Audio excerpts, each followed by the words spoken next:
RedZoneSports.bet, the British home of American sports.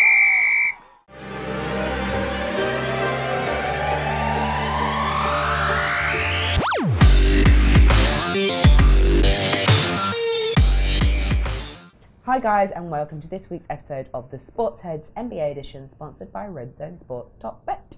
My name is Tori, and I am accompanied by no longer the Grinch because Christmas is over. Christmas is over.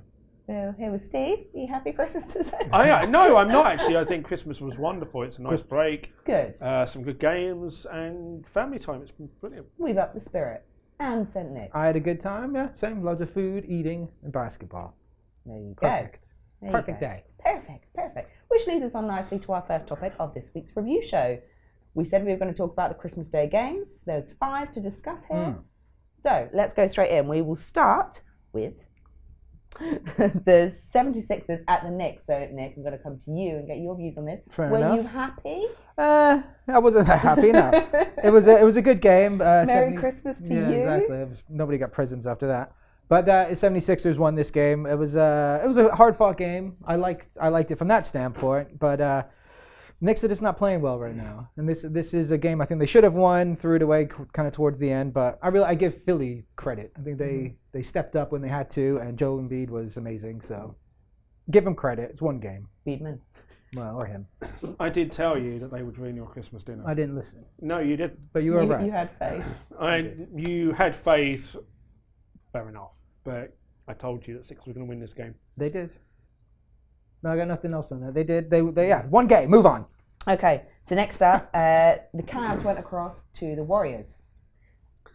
And lost. Yeah, there's so many things that are wrong with this game. I mean, the officiating was awful. It's literally not just the final 2 minutes. That's the problem with it. I mean, I know a lot of people taking a look at the last 2 minutes of this game and gone, well, they said, haven't they? There was 3 fouls by Durant on LeBron. LeBron also committed a foul. Yeah. It wasn't just that. There was like little bits and pieces all over the game. And I agree with some of the sentiments that have come out from Draymond Green and Kevin Durant kind of saying, well, you've got to look past the last 2 minutes. It's a game as a whole, but it's because of this last 2 minute report that comes out that we all now get the chance to have a look at. Yeah, that we can turn around and say, well, this is wrong, this is wrong, this is wrong, this is wrong. But the officiating kind of overshadowed what I thought was a really, really good game. It was a good game. I called the Knicks Sixers game the appetizer. This was your main meal on Christmas Day. It was a shame they're missing a few ingredients. Yeah. The meal thing, curry out. But no, it was a good game. But I don't think the refs did affect the game. But when I was watching, I actually thought all the calls were good. I thought there was the 3 on LeBron towards the end. Maybe one of them. But they're at home. I don't know. I was happy with the outcome. I thought it was good. And it, in hindsight, you can go back and look at every single call, but you go with every game, every play, there'll be fouls. I think the problem is now they've started releasing this report, though, it just puts the referees under even more microscope, even more, because people are going to say, well, you got this wrong, this wrong, this wrong, this wrong. Yeah, they got a hell of a lot right. Yeah, but you're never going to get 100% human brain, right. though, on a fast-paced game, that and that's you're not part going of to be able to analyse everything. The human factor is part of the game. Yeah, it exactly. is. And I think we are still very accepting of that because none of us want to see instant replays of absolutely everything. We don't want to go down that route. I mean, the games take long enough as it is. They put in measures to kind of fasten up the game. Yeah. If we now go back and look at some of this stuff, okay, we need to look at this, and this. No, it's wrong. Unfortunately, it's human error. I guess.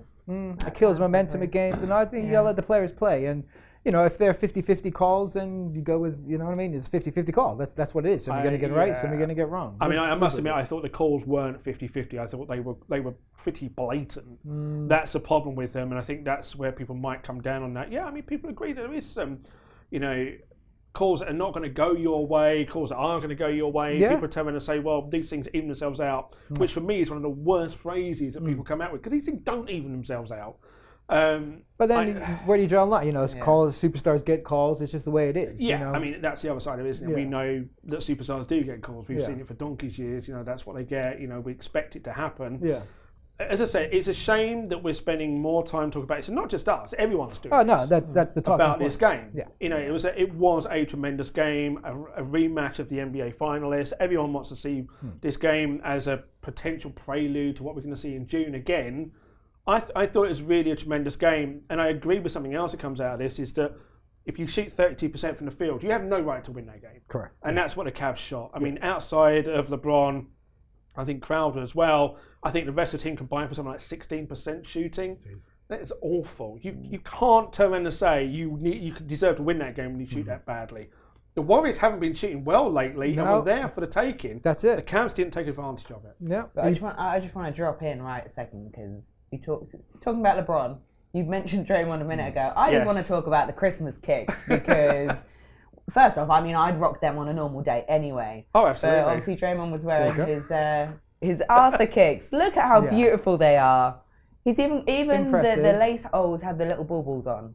Yeah. I just think they're beautiful. He said he was coincidence about the whole LeBron thing, but I don't believe that. No, I don't believe that. No.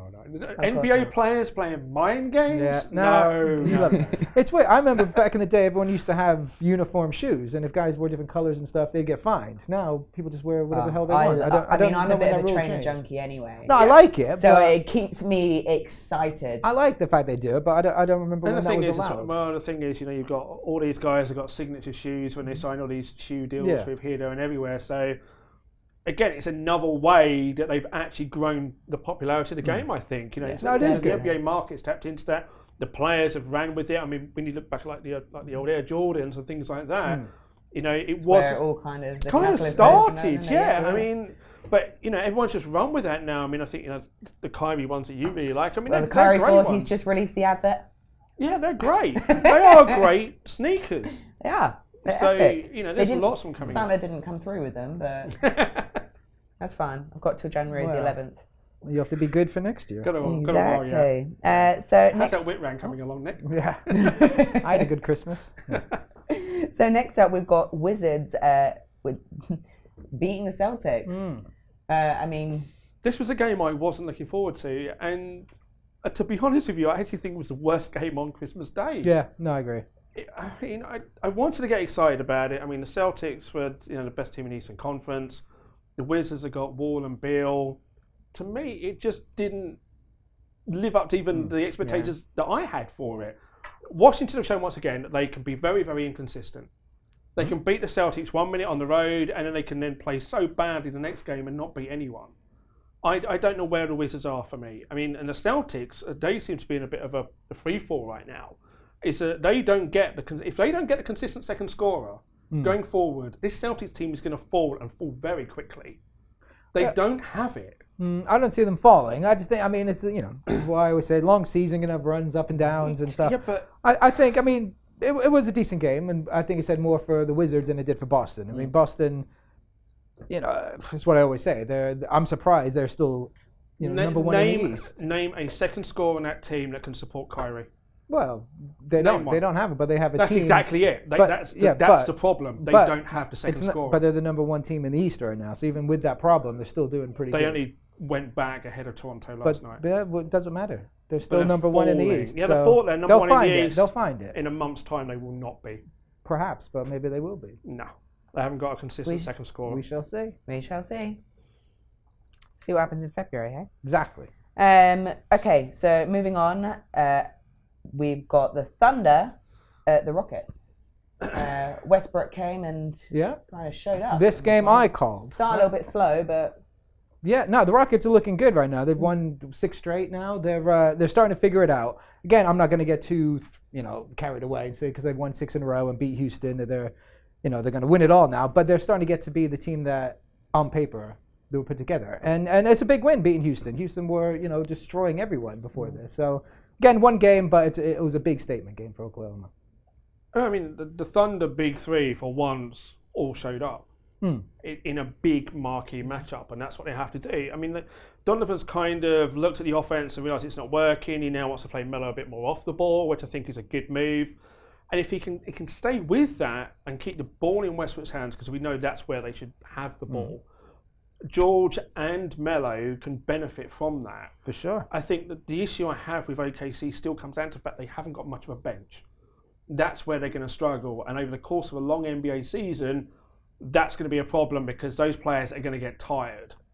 They've got to rely on a bit more on this bench. And whether that means maybe dropping a game here or there that they can do so, like the Spurs do now and again, is that something they've got to take a look at? Because I really do have an issue with them going forward. The Rockets are an interesting one. Obviously, one of their key players was out. CP3 didn't play. but the Rockets have enough. They should still have won this game. Yeah, probably, especially being at home and the way OKC had been playing. But no, I mean, this is.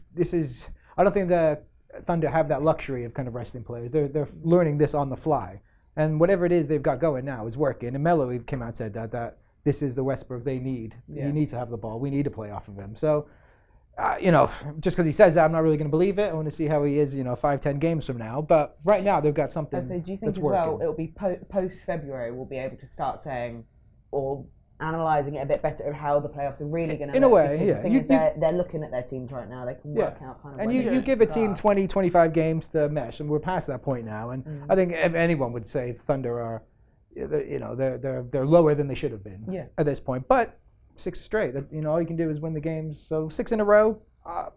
We'll see where they are. I mean, last week we were, saying Melo should be on the bench or gone. So now that never said he was gone. I said to move him to the second unit because he would benefit from that. If you're gonna give him the ball and make him a primary ball handler, then put him on the second unit where you can actually do that. Now, Billy Donovan went in a completely different direction.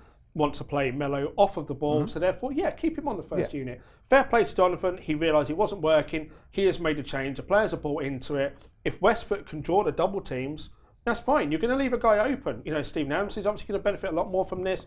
Melo's going to benefit a lot more, and so is Paul George. And it's shown lately, now teams are going to have to adjust to OKC again. That's right. So OKC have shown that, we're still here. We're still going to make some noise. Yeah. They will be a top 4 playoff team. Whew. I'm not sure they'll be a top 4, but they'll be up there. Only because they had a bad start. On paper, they should be, but...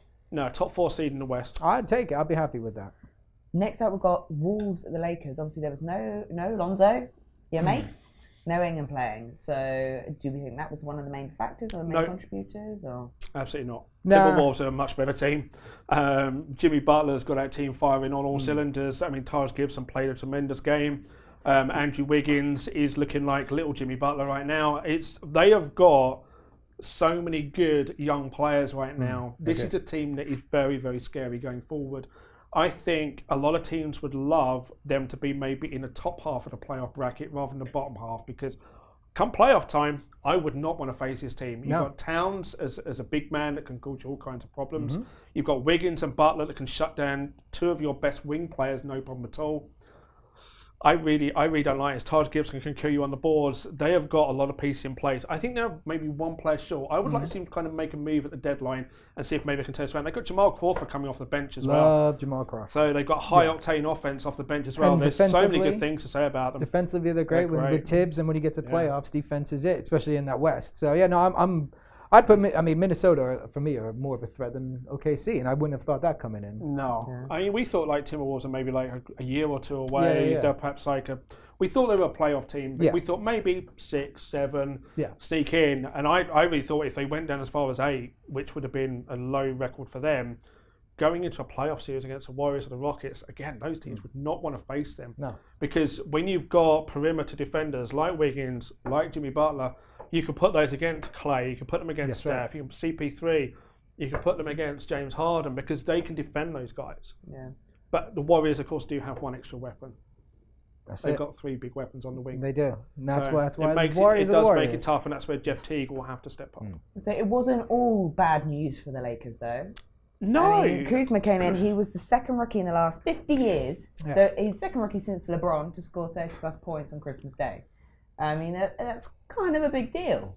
Do we think that he could be looking at joining Ben Simmons in the run-up for the rookie of the year? I absolutely do. I think he may be playing with a bit of chip on his shoulder. All of a sudden, everyone's talking about what is Ben's award. Everyone's talking about Lonzo Ball on the Lakers. Kuzma's kind of saying, well, what about me? Yep. I'm putting up tremendous numbers here. Look at it going forward. If he continues to be the main guy in La La Land, who knows? Yeah, no, I agree. I completely agree. He is more important right now than Ball in a way to that team. Absolutely. But I don't really. 30 points on Christmas Day is great, but again, we said it before, the NBA is different nowadays. 30 points isn't what it used to be. So it's great. Still. Yeah, for a rookie, but as you said, Ball wasn't playing. They didn't have that many other options. So it's good, but I'm not. Like I say, I was. Come on, I was impressed. It's some credit. Give the boys I was impressed. I really was. Impressed. I've been impressed with Kuzma for about the last month or so. Yeah. No, I love the guy. He's good. paving his own way right now. He's good. Yeah, he is. Good. Thank you. I mean, we were hoping to discuss Christmas jerseys. we didn't Glad see there any. wasn't. Well, that's good. Too many Well, jerseys. I mean, don't get me wrong. Christmas jerseys, if they're done the right way, I think we've seen some really good Christmas jerseys in the last few years. I think we've seen some they really should bad recruit ones. me to design them. Ugh, dear. I'd come up with some great ideas. As long as you don't come up with one to look like pajama tops, you're fine. No, it was just more the actual. Yeah, the pajama top ones we had I a few don't know. years I'm- ago were awful. I'm not a fan. I think we have enough jerseys. But It's all marketing. Jersey for it's this, all jersey for marketing. that. Yeah, It it's is. all marketing. Oh Yeah. yeah, of course. Oh Yeah, these are the newest ones they just came out with. yeah. So these are the city jerseys. City ones. Okay. You like the Bay one, don't you? I really like the Bay one, but only because of the way they've got the little bit above the bridge there. I think, but my personal favourite is the Clippers because I think it's a throwback to the San Diego Clippers. Rubbish. It's for once one of those teams. The Boston they've one actually I looked at like it. when you look at it on. Atlanta, Yeah, I think, text. is like 90s Nike Milwaukee, we or love. Nike. Yeah. But these obviously are Milwaukee, not the right. Christmas. These are the new These are unveiled the Yeah, ones. these ones are the city new jerseys. city jerseys. That's my favourite. Beautiful. The, No, it's nice. The Bucks and the 76ers, I think it's so old I hate school. Chicago. I quite like the Chicago No. one. Phoenix That's Suns, awful. Yeah. basic. But yeah, so again, more I mean, jerseys. As So I they- said at the time, you can't even tell which team that even is. Yeah, that's atrocious. Dallas again is like a 90s soccer team. That's a Clippers. I one. think the Clippers is basic. I could have Oh, there's Memphis. I Memphis mean, I love. these last two I probably could have done on Memphis I Word love. art on Yeah, but Microsoft. Memphis is But that's do you an know the important reasons why one. the Clippers have done it that way? It's because for the last 40 years, a throwback to San Diego Clippers and everything to do with California for them. That's the reason why they've done it. So you may say it's a basic jersey, but at least there is a story behind it, unlike some of these ones that have been thrown together. The Memphis one as well is a throwback to Martin Luther King. The Yeah, with the exactly. So again, placards. So they're- no, I really They're like simple, but they're making the right statement. Yeah. Whereas the Atlanta one and the Dallas one, I'm sitting there going, what? It's too much. The And Dallas the one Utah is one too that we far. haven't even seen there is just, I want to wear sunglasses. Yeah. Oh yeah, that's pretty best not to be jazzy. seen. Well, hey, Oh, I didn't even mean wow. to do that. Wow. There we go. See, Move they won. along. They- Maybe. There we go. Maybe they got it spot on. Exactly. They've done good on that one. Okay, so having a look at teams, we've already discussed this earlier, but what team what am I trying to say? What team isn't in a playoff spot right now that you think is going to push forward? I'll throw this over to Nick first because I know what he's going to say. What the? I can't remember whether we start- discussed this on or off camera. I'll start laughing. Yeah. Well, you do because you're looking at my notes. But the way they're not in right now, if there are any two teams, I think the West is set. I think we did mention this. And whoever's in the West right now, that's how they'll finish. The order will change. But I do think the Knicks will make a playoff. And I maybe 76ers. But that means two have to drop out. No, only one. I Only think one the team's Heat- dropping out. yeah, Heat's the gonna Heat. drop out. The Heat will drop out. The Sixers will get in, providing the Sixers can figure out how to play at home. The Sixers have got a losing record at home. You cannot be a playoff team and have that. They're playing okay on the road. Yeah. But they've got to figure out the home side of things. The Knicks have played too many home games right now. They've got to figure things out on the road. If they don't start do. winning games on the road, they've won 2 of 13, which is the third worst road record in the NBA. You should not be a playoff team when you can only win I agree. 15% of your road games. And right now they're not a playoff team. So once No. they start winning on the road, we're just going to go up. So I'm happy. I can't We see will it. be there. We'll be there. There's a lot of basketball left to be played. But then we will be whoever there. makes the 8th spot is going to be a 4-game sweep anyway. The Knicks will sweep in 4. Okay. I really feel like I just need to You're be Kermit with a cup of tea laughing. right now. I was going to say, yeah, pretty much. We'll Stay see. quiet over here. So, okay, Steve, what do you think then? No, I Obviously, think you the touched on Sixers. the Sixers. I think yeah? the Sixers. And you think the West is going to stay? I think the West is set as it is. I think it would take a big injury to one of those teams to get one of those out of there. I mean, the Clippers are the team on the outside at the moment. I don't think they've got enough. No, I me really neither. don't. Bearing Me in neither. mind that we already talked about them being sellers at the deadline. They're not buyers. So yeah, Shame, but they've kinda had gone their in a different chance. direction. You know, they've been there and thereabouts for what 5 years now or something. So, yeah, shame. But what are you going to do? I mean, whilst we're on the Clippers, you know, we've got Blake Griffin coming back Yeah, a month ahead of schedule. is that A more month. panic? Maybe panic. They have to, Yeah. you know, get To some wins. me, not to change sport for a second, but I'm going to. It kind of reeks of like Aaron Rodgers coming Yeah, back. it does, for the desperation, Packers. for You know, sure. get Griffin back in there because you need to win the games now because otherwise you could see your team basically blowing up. And that's it. And if say they bring it back and lose, then you do blow them up. You know, this is all before that trade deadline. Not You a got to see minor where you go. injury either. No, and I'm also the injury he's surprised. had can lead to things much worse. For sure, but maybe he won't be there anyway. I mean, I thought it was a bad move anyway for him to stay with the Clippers anyway in the summer. So I really don't like it. I think the Clippers, it does reek of desperation. I don't see them breaking into the Western Conference. No. We agree. We agree on something. But it's for me, it's only the Sixers, unless there's a major injury. But they also, just touching on the Sixers, I just want to talk about JJ Redick's comments about playing on Christmas Day. I know we just discussed this earlier, so I just wanted to touch on it. Obviously, he made a point that he doesn't like playing on Christmas Day. I think that's fair play. He said he understands they're entertainers. Yeah. That's what they've got to do. They get paid for it at the end of the day. Who's going to want... You're going to want to be with your family. You are, but in preference. you get, you know what I mean? You get how many months off in the summer? You do them every day. They get paid millions. It is an entertainment. Christmas Day is a big... And I think that's... It should be more of an honor to play. The one thing I agree with him, though, is he played 10 straight Christmas days. Maybe there should be something there where the team can only play, 2 or 3 in a row. Yeah, but he's been around a few teams. He has been around a few teams. It was the bad luck. But, yeah, so he has had that. I mean, I think the NHL shuts down for 3 days. They don't have any games from the 24th to the 26th. I mean, we had the NFL on Christmas Day. Yeah. We've always had that.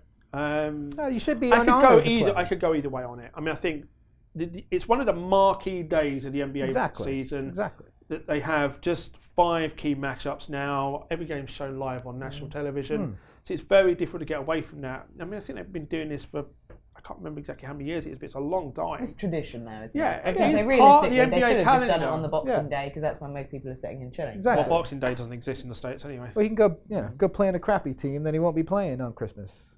So I don't know. I think you can. I understand his point. 10 in a row, I think it's but a fair comment to make. He's just being honest, and he's not saying he's not going to play. Do you know what I mean? He understands his reasons behind why he has to play. I think again, it's another classic example where somebody with a microphone puts a microphone under a guy's nose and asks a question. Then you get an honest answer. Then all of a sudden, it then blows up because you hear it every year. You hear it every year. Yeah, it's exactly the same. I'm sorry to say this, but if you ask these guys a question and they answer it, accept their answer. Don't all of a sudden go, "Oh, I don't like you." It's no did say different to that." somebody who works weekends. You'd rather not work a weekend, but if But you yeah, have to, job's a job. Or late nights or whatever else like that. It's exactly it. You ask anyone's opinion on what they do, then they're going to give you an honest answer. That's what he's turned around and said. I've got no issue with what he's saying. I could go both ways on it. But if he thinks that he'd rather spend time with his family, which is understandable, like all of us would, I have a family, I would rather spend time with my family. I don't know. Should see my family. I'm happy with the work. You best hope that they don't watch this. Sorry, Mum. Moving on, which team has surprised you most this season so far? Denver. Denver for me. Paul Millsap out injured. I thought that was pretty much the nail in the coffin for them, trying to figure out how they were going to play. But Jokic has been brilliant. They played such a balanced offense. I know that doesn't tend to bode well in the playoffs, but in the regular season, it could be a lot of fun to watch. I mean, at the moment, I'm sitting there 19 and 16, 12 and 3 at home, playing incredibly good ball. They've just won back-to-backs against the Warriors and the Blazers, and the Warriors was on a back-to-back. So they are playing really, really well right now. I really like Jokic as well, tremendous player. I love European players. I don't know whether, of course, they would be many better with having Millsap back, but for me, Denver have been one of the big surprises for me this season. Yeah, no, Denver, they're fun. They're a fun team to watch, and Jokic I love. So Denver's up there. For me, I couldn't really think of that many surprises. I'm just going to go with the two obvious, like the fact that Houston is 25-7 and Boston, being a brand new team, are in first place. But the surprise for me is actually the Pelicans only being 18-16 and out of the playoff. That's the biggest surprise. I thought they would be a hell of a lot better than they are right now. And it's still enough time to turn it around, but they're the 7th best team in the West right now. And again, I mean, we talk about Alvin Gentry being constantly on the hot seat. Is he going to last much longer? But I think maybe last night was one of those times where you think they've actually figured this thing out, because you just basically give the ball to Rondo and let him try and find the best player at the best moment. 25 assists last night. I mean, he played on those really good Celtics teams. Yeah, he had Hall of Famers around him, and they could knock down anything and do anything they wanted. But that's what Rondo does best. And they've talked about Anthony Davis come out and said that even Rondo's improved him defensively, he's improving the team defensively, which is something they must do much better than they are doing now, because they can't just outscore teams on any given night. They just can't. And they've still got to try and figure out how to be that team that can have Cousins in the lineup, have Anthony Davis in the lineup at the same time. Yeah. They've got to figure it out, because otherwise Cousins is going to be off anyway. Yeah. Then that's going to be the interesting one for me. What happens with them around their trade deadline? Cousins, there you go. Who knows? I mean, the other team for me that I've been a bit surprised with is Toronto. I mean, they've looked pretty much unbeatable at home. They've got the best bench in the NBA right now. DeRozan and Lowry, of course, are always going to be the big men in Toronto. But I think the fact that they've got this 12-deep lineup that they can turn out on any given night. I mean, I think it won't matter as much come playoff time because you're short on your bench. But right now, maybe that'll give Lowry and DeRozan some time where they don't have to play so many minutes. They've looked incredibly good, and up until last night, they were the #1 seed in the East. It's true. No, Toronto are great. I mean, don't know if they'll hold it in the playoffs, but it seems to be them. They were equating them to like the San Antonio of the East the other day, kind of the consistent. They're thereabouts, and I think that's right. But it all comes down to playoffs, though. I mean, if you always say to me which are the top seeds in either conference that are most likely going to get knocked out in the first round of the playoffs, I'm always going to put Toronto up there. Yeah, as would I. If I was a team in the lower half of the bracket, I want to face the Raptors. Because the Raptors have yet to prove to me that they can win a playoff series. Exactly right. There we go. Well, that brings us to a roundup of this week's weekly review show. So please make sure you hit that subscribe button so you don't miss out on future episodes. And until then, have a great new year. See you later. You gotta keep your eye on the ball, boys. Check out our latest hoops offer. RedZoneSports.bet, the British home of American sports.